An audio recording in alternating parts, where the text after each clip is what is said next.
Et ben voilà, c'est parti pour une petite pêche de journée. Avec aujourd'hui, on est avec Rémi, donc de chez Westin. Donc au programme pêche du cendre. Donc là, on est sur une zone en décrue, donc des conditions un petit peu particulières. La pêche s'annonce pas simple, mais bon, il paraît qu'il est bon, donc donc il va nous sortir de cette petite impasse et puis on va vous donner les quelques clés si on les trouve pour réussir dans ce genre de situation.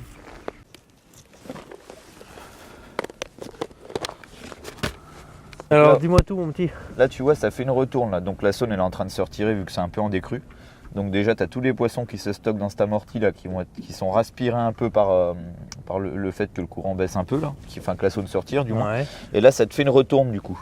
Tu as le courant qui arrive et là il repart comme ça. Donc là je me suis ancré pile poil sur au-dessus du courant en fait sur une bosse et on va essayer de faire planer un peu les leurres en remontant comme ça là, D'accord. en longeant la bordure, comme ça on peut pêcher deux profondeurs différentes, tu vois, un qui pêche un peu moins profond, un qui pêche un peu décalé, et on va voir si on arrive à trouver les poissons ici. Alors là c'est des zones de chasse, il y a pas mal de blanc.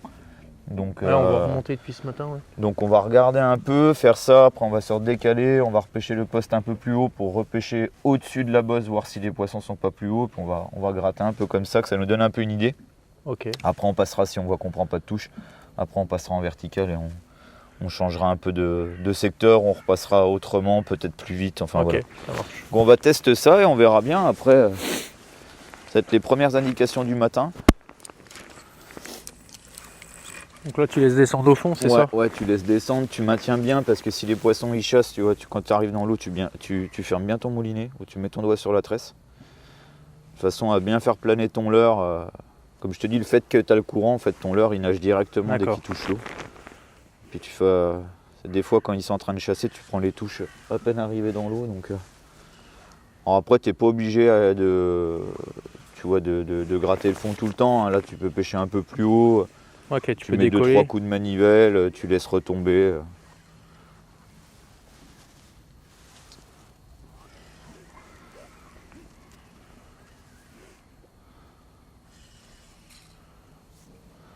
Mais t'essayes d'avoir toujours la bannière tendue par contre. Ouais. En fait, c'est ça qui est assez. Faut que tu sois tendu mais détendu. En fait, faut que tu aies toujours contact avec ton leurre, mais que tu lui laisses quand même un peu de mou de façon à quand le poisson va venir aspirer, que le leurre rentre bien quoi. Et que tu loupes pas trop les touches. Alors après, un sand quand ça chasse, en temps normal, quand il monte comme ça, alors là on pêche avec des leurres de 12 et de 14, quand il monte dessus, c'est pas pour enfiler des perles. Hein, donc, mais bon, j'essaye toujours de pêcher un peu détendu quand même, de façon à avoir de belles touches de qualité. Et tu vois, en fait, il faut que tu trouves le juste milieu où c'est que ta tresse, elle fait un peu le ventre. D'accord. Là, si tu prends une touche, tu vas la sentir direct. Hein. Si tu laisses trop descendre ton leurre, là, tu risques déjà ton leurre, tu le fais moins planer. Et tu risques de moins sentir la touche que là, quand tu le laisses descendre comme ça, tranquillement. Alors après, tu peux jouer sur les grammages, tout ça. Là, on est en 7,5 grammes, on pèse dans 3,50 m d'eau. Avec le courant, on n'est pas trop mal. Là. Ça permet d'avoir un leurre qui plane quand même assez bien.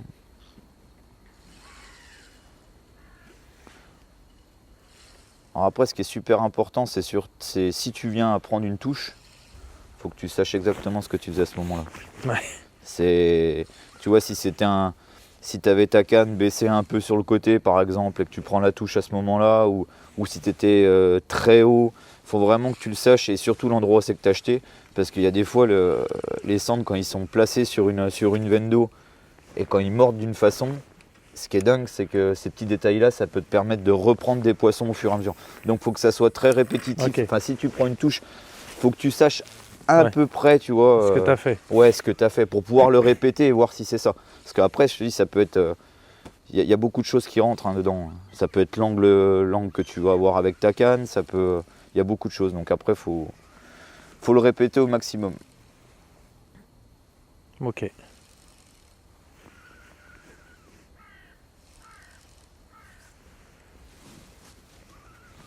Pareil, des fois, hésite pas quand ton leurre touche le fond. Il y a des moments où tu peux laisser détendre ta tresse, comme ça, et puis tu reprends.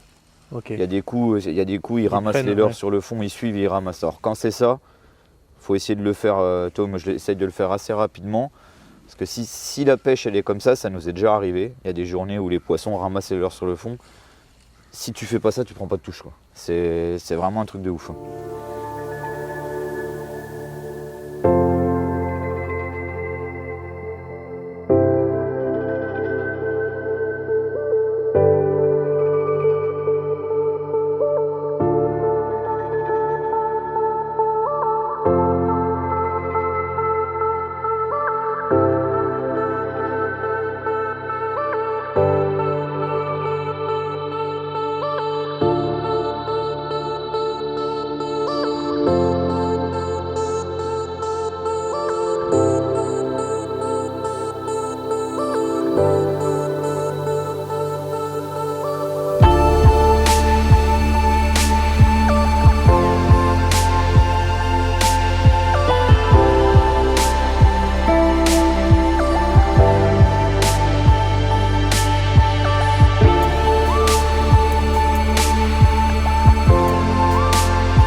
Donc là en fait on a changé un peu de technique là. On est passé en vertical. On a changé aussi de profondeur de pêche pour voir un peu, parce que là sur le dessus là, on a pêché sur les plateaux, là c'était pas la folie, hein. On n'a pas pris de touche en fait, on a vu un peu de poisson mais c'était compliqué. Donc là on a changé de secteur un peu plus vite on va dire en remontant le courant vertical avec des leurres qui vibrent assez fort quand même avec des chats de tease, hein, en 12 cm. Donc puis voilà, puis bon on vient d'attaquer, premier poisson quoi. On descend dans la cassure en fait, en redescendant en passant de 4 à 6 mètres là, on a vu un peu de blanc et sur l'accélération de courant et voilà. Un beau petit poisson de saône, cool.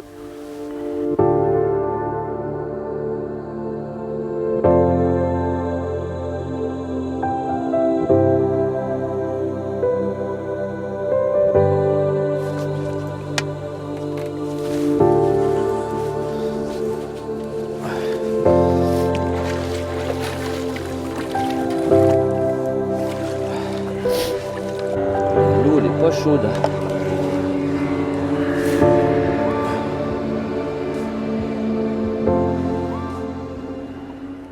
Un beau poisson de saône. Donc toujours pareil en fait, hein. On a répété la première touche, hein, en pêchant relativement vite on va dire, assez derrière. Puis bon, là c'est coffret de chez coffret, donc je pense qu'on a peut-être mis le doigt sur un truc, j'espère. Donc chat de tease 12 cm. Donc le classique, hein, pas le slim, hein. C'est un leurre qui déplace énormément de volume d'eau. On a un gros rolling et je pense que c'est ce qu'ils veulent aujourd'hui a priori. Parce que vu comme c'est coffré.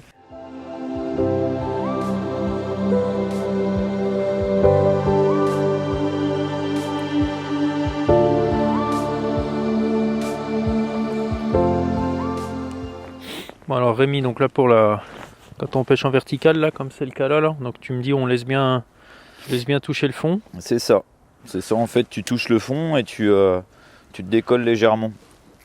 Et de temps en temps, bon après nous on se fie par rapport au sondeur, donc on sait quand on change un peu de profondeur.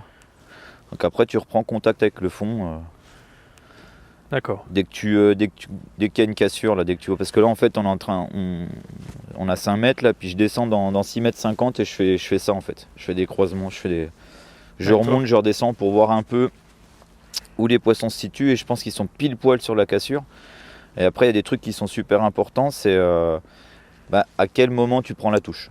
Par exemple, si moi je vais tourner, si je tourne vers la droite et que moi je prends la touche, ça veut dire que mon leurre a ralenti. Et toi t'as accéléré, donc vice versa. Si toi tu viens à prendre la touche quand je braque à droite, ça veut dire qu'il faut accélérer un peu la dérive. Donc ça c'est très important en vertical à suivre par rapport à ça, à savoir de quel côté du bateau. C'est pour ça qu'on pêche toujours à un gauche et à un droite, pour se donner un peu une idée s'il faut accélérer ou ralentir. Donc là, en soi, on pêche pas super vite, mais par contre, on remonte le courant. Donc on a nos leurres qui travaillent énormément dans le courant. Et après, il faut pas avoir peur des fois de pêcher assez derrière le bateau. D'accord. Parce que l'angle est super important en vertical. Tu vas avoir, quand tu vas prendre des touches pareilles avec ton leurre derrière, il faut essayer de le répéter, pas essayer de charger trop en grammage et pêcher à l'aplomb du bateau. Les poissons, des fois, ils suivent et ils vont te prendre justement un changement de direction ou des choses comme ça quand ton leurre va accélérer ou freiner. Il faut essayer de varier et essayer de glisser dans la couche d'eau, quoi. Faut pas trop forcer forcer ta dérive en fait. Et après, bon, il y a des jours ça change complètement, même au cours de la journée, ça se trouve, il va falloir qu'on passe un peu plus lourd pour pêcher un peu plus vite et être un peu plus agressif sur les poissons. Donc c'est un peu moins fluide en pêche, quoi. Mais là, j'ai l'impression que c'est ça, parce que les touches sont très franches, les poissons, les leurres sont tout le temps bien rangés dans le fond, donc bon, il n'y a pas grand chose à demander de plus, hein. Si ça se passe comme ça, c'est cool. On en voit quelques-uns bouger au sondeur là qui montent, qui doivent monter chasser un peu dans les blancs qui sont au-dessus, parce qu'on a vu quelques ablettes sauter. Mais ils ont l'air d'être vraiment dans la veine d'eau, quoi.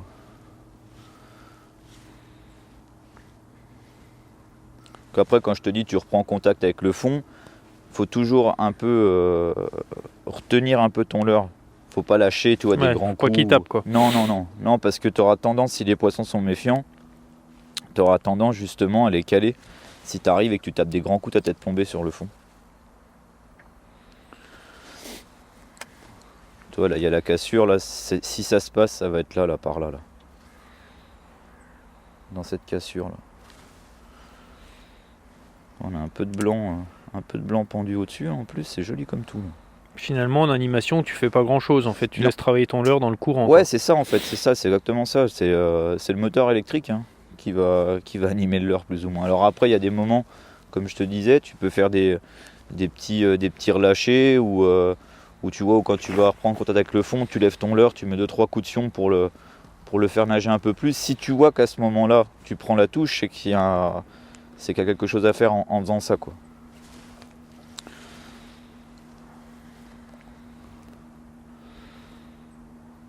Mais là, c'est ni plus ni moins que le bateau et le moteur qui fait nager le leurre, hein. Puis le courant, quoi. Le fait de remonter comme ça. Alors aujourd'hui, c'est ce qu'ils veulent là pour l'instant, mais des fois, c'est le sens inverse. Des fois, en remontant, tu prends pas une bourre et tu remontes ta dérive, tu la descends assez vite, quoi. Et là, tu prends les poissons. D'accord. En fait, il faut constamment rechercher. Ouais, c'est ça. Faut se remettre en question tout le temps. Si tu vois que tu as un trou à un moment ou que tu vois toujours les poissons et que tu as un trou, faut pas hésiter à essayer de changer ta dérive. Les poissons, on sait qu'ils sont là, de toute façon, c'est sûr et certain. Le plus dur, en fait, c'est ça, c'est de prendre la première touche. Et de te dire, bon, les poissons sont ici, maintenant, déjà, tu pêches un peu plus serein, parce que tu cours pas après à rechercher à gauche, à droite les postes, tout ça. Donc là, on sait qu'ils se tiennent là. Maintenant, après, il faut juste essayer de trouver le truc qui va faire qu'on va prendre des touches assez rapidement et des touches de qualité. Et après, si on peut trier et qu'on peut prendre des plus beaux poissons, c'est encore mieux. Mais pour l'instant, on va déjà prendre des touches, ça sera déjà cool. Voilà, encore un poisson qui lève là sur le fond, là, qui est encore une fois dans la cassure.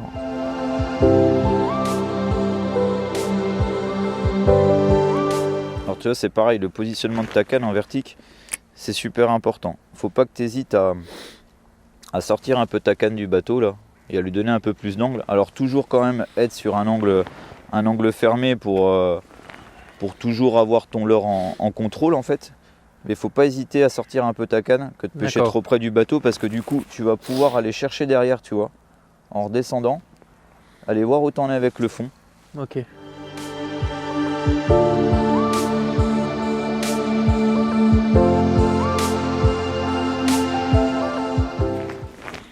Ah, changement de direction, bien Seb.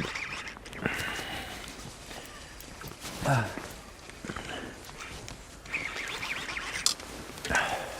Attends, hop. C'est pas bien ça, non? Ah, super. Bah voilà, monsieur. Cool.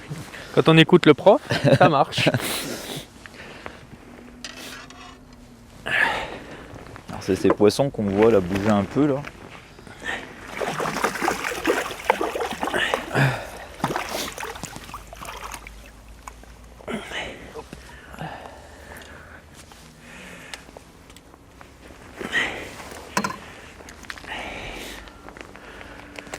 Superbe sang, ouais. Voilà, nickel. Bah, puis je crois que c'est pareil, hein, Puis les coffrets, c'est rangé. toujours pas la pince. Non, je vais aller la Là chercher. c'est rangé, je sais même pas où il est. Hein.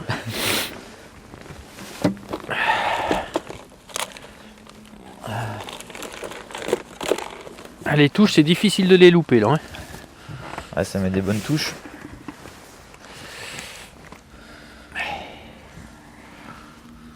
J'essaie de pas t'enlever. Elle est un trop doigt. courte la pince.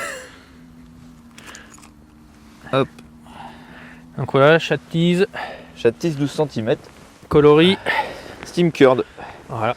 Changer de colo et puis Impeccable. ça a matché direct. Super, un petit poisson qui doit faire dans les 45, 50, je sais pas. Ouais, ça fait 50. Je pense, 50. ouais. Allez. Je pense que c'est maillé, ouais. Eh ben super. Merci Rémi.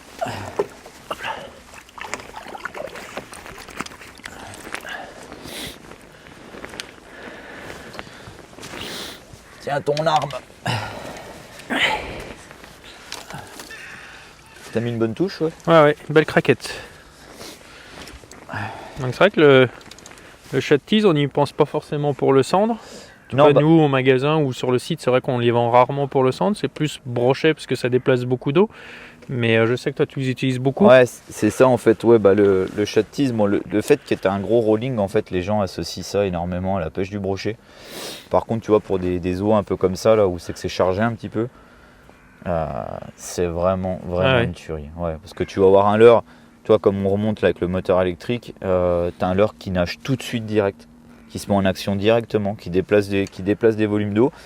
Et après, surtout sur ces tailles-là, là, quand ils sont sur des belles proies, genre sur des gardons ou des petites brèmes, c'est quand même un bon leurre, quoi. Ouais, tu vois, moi, à titre perso, ben, j'avais pas ça dans ma boîte cendre, j'avais plus ça dans ma boîte type brochet. Et à l'avenir, voilà. Faut pas l'oublier, ouais, parce que alors après, bon, là ils sont sur cette vibration-là. Au fur et à mesure de la journée, peut-être que ça va se durcir. Après, on passera sur des slims, peut-être, on verra. Mais le chat-tisse 12 cm, c'est une vraie belle taille pour le cendre. Ça fait un. Alors, c'est pareil, t'as des gens, ça les freine un peu la grosseur du leurre. Au centre, faut pas hésiter, quoi. Ouais, bon, encore, ça c'est pas très gros. Non, c'est pas très gros, mais t'as des gens, le fait que t'as un leurre assez volumineux, ben, ça leur fait peur. Mais au centre, faut pas hésiter, hein. Tu prendras pas moins de touches. Tu prendras des plus belles touches, tu vas trier un peu les poissons en plus, puis là tu vois, c'est pas des poissons énormes. Ouais. Bon, puis moi là, il est monté sur une tête sabot en 15 grammes. Voilà. Allez, c'est reparti, on va essayer de prendre son frère.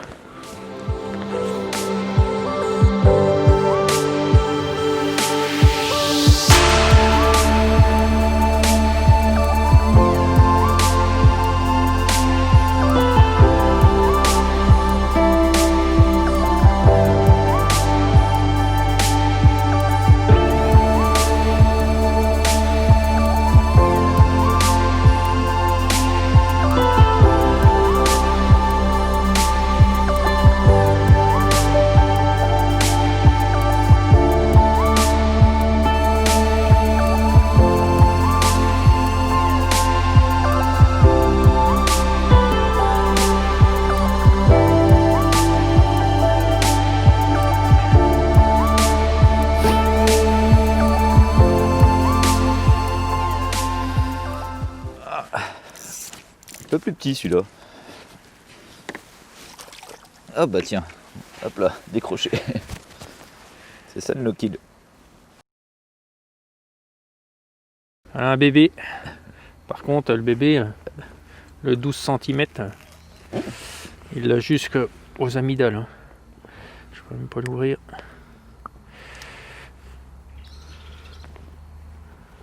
Je peux même pas le chercher.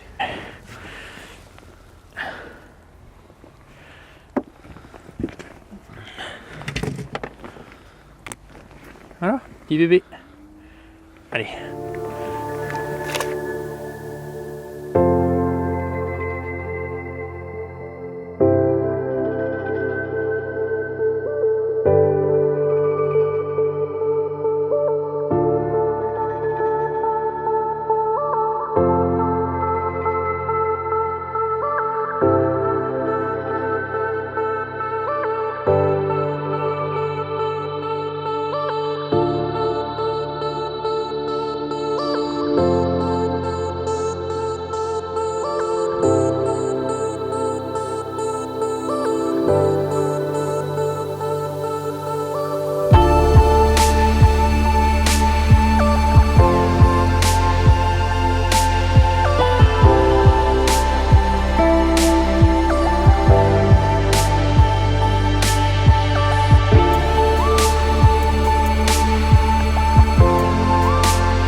Ah bah écoute, on avait vraiment une fenêtre d'activité qui a été... fallait pas la louper, c'était assez courte. Hein. Puis on s'est aperçu qu'il y avait un leurre qui sortait vraiment du lot. Là aujourd'hui c'était les chat de tise en 12 cm. Donc le chat de tise classique hein, avec un gros rolling. Les poissons je pense avaient besoin de ça ce matin là, quand ils sont montés chasser sur les petits platis là en fait. Enfin ils étaient juste positionnés dans la cassure, il y avait des bandes à bled donc ils devaient monter chasser dedans et se repositionner un peu plus dans le courant après. Donc on a vraiment réussi à déclencher des touches avec ce genre de leurre là. Donc le chat de tise 12 comme vous avez pu le voir, hein, comme vous pouvez le voir sur les vidéos, en fait c'est le chat de tise classique. On a deux chats de tise à la gamme en fait. On a le chat de tise et on a le chat de tise slim. Donc le chat de tise classique, vous voyez qu'il est un peu plus ventru, donc il va avoir un rolling plus important que le chat de tise classique qui est lui plus effilé. Donc en fait c'est deux leurres super complémentaires, donc ça qui est très intéressant, c'est qu'au fur et à mesure en fait, de la journée, suivant comment que les poissons évoluent, s'ils veulent des vibrations plus ou moins fortes, on va avoir toujours un leurre qui va pouvoir s'adapter à ces pêches. Donc aussi bien pour la verticale que pour le linéaire. Donc celui-là tire un peu plus, mais bon moi je suis assez fan de celui-là en hiver quand c'est chargé là. Parce qu'on a vraiment un leurre qui nage tout seul, qui émet énormément de vibrations.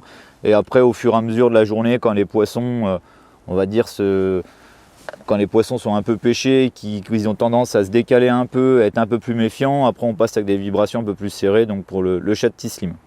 Donc celui-là en 12 cm, celui-là en 14, alors on n'a pas les mêmes tailles, enfin à part cette année, il y a de nouvelles tailles qui arrivent sur les chats de tise slim qui sont en 12 cm, vous allez pouvoir découvrir en magasin à début d'année, qui va, je pense à mon avis, va être très sympa. On a eu l'occasion de pêcher un peu avec ces derniers temps là, avec des coloris aussi qui arrivent au catalogue, des nouveaux coloris avec des colos un peu plus clairs, on va dire, qui laissent passer plus la lumière.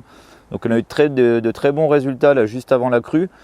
J'ai pas trop repêché en fait après là, quand les eaux sont montées, j'ai plus tendance à pêcher avec celui-là. Mais je pense que ça va être super sympa. Donc pour les chats de tise, vous allez pouvoir les trouver en plusieurs tailles. Hein. Pour les chats de tise classiques, vous allez les trouver en 9 cm, en 12, en 16 et puis après des tailles plus grosses pour le brochet. Et après ceux-là, vous allez pouvoir les trouver en 10 cm, 12 cm, 14 cm et deux autres grosses tailles pour le brochet aussi. Donc vraiment un très bon leurre à cendre à essayer tout au long de l'année. Hein, vous allez trouver une alternative à chaque fois, soit avec le trapu, soit avec les filets. C'est vraiment des bons leurres. À essayer pour le cendre et pour le broc aussi ça marche, mais pour le cendre c'est vraiment une petite boucherie, quoi.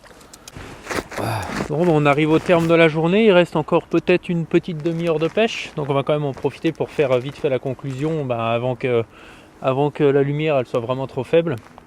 Donc bon, c'était une journée quand même assez sympa. Ouais, c'était cool. On a touché 7-8 poissons, c'est vrai qu'il y a eu un petit pic d'activité qu'il fallait pas louper. Et puis voilà, bon, il reste encore la petite demi-heure là, en espérant faire encore un ou deux poissons. Ouais. Et pourquoi pas le vrai gros. Les poissons sont en train de se replacer un peu, là on les voit un peu plus se replacer au sondeur, donc je pense qu'ils vont commencer à remonter un peu chasser. Alors après on a eu des conditions, comme on disait ce matin en commençant, c'est pas les meilleures conditions, la saune est en pleine décrue, elle a perdu énormément dans la journée, l'eau s'est éclaircie énormément aussi au fur et à mesure qu'on a avancé dans la journée, donc c'est pas les meilleures conditions, après c'est pas les pires non plus, on a quand même réussi à faire quelques poissons ce matin, c'était cool. Avec un passage avec quand même pas mal de touches et puis c'était sympa quoi. Donc après voilà, après ces pêches de rivière, il y a des facteurs qui rentrent dedans, la couleur de l'eau, le débit, et là je pense que ça passe forcément jouer en notre faveur, mais bon, ça n'est pas trop mal débrouillé, on s'est pas trop mal sorti, donc c'est cool. Ça aurait pu être pire. Ça aurait pu être pire, c'est clair. Ça, c'est clair. Et puis après bon, il reste, comme tu dis, il reste une demi-heure, hein. Tout est possible. Voilà. Faut pas louper les touches. À nous de jouer. Maintenant, moi, je vous dis à bientôt pour une prochaine vidéo. Pourquoi pas avec Rémi, si on a le temps en commun de trouver un petit créneau. Avec plaisir. Et puis, moi, je vous dis à bientôt. Pensez également à vous abonner à notre chaîne YouTube. Et puis, évidemment, tous les produits qu'on a présentés aujourd'hui, avec lesquels on a pêché, pour les retrouver au magasin ou sur notre site instinctpêche.fr. Moi, je vous dis à bientôt, les gars. Salut! Ciao!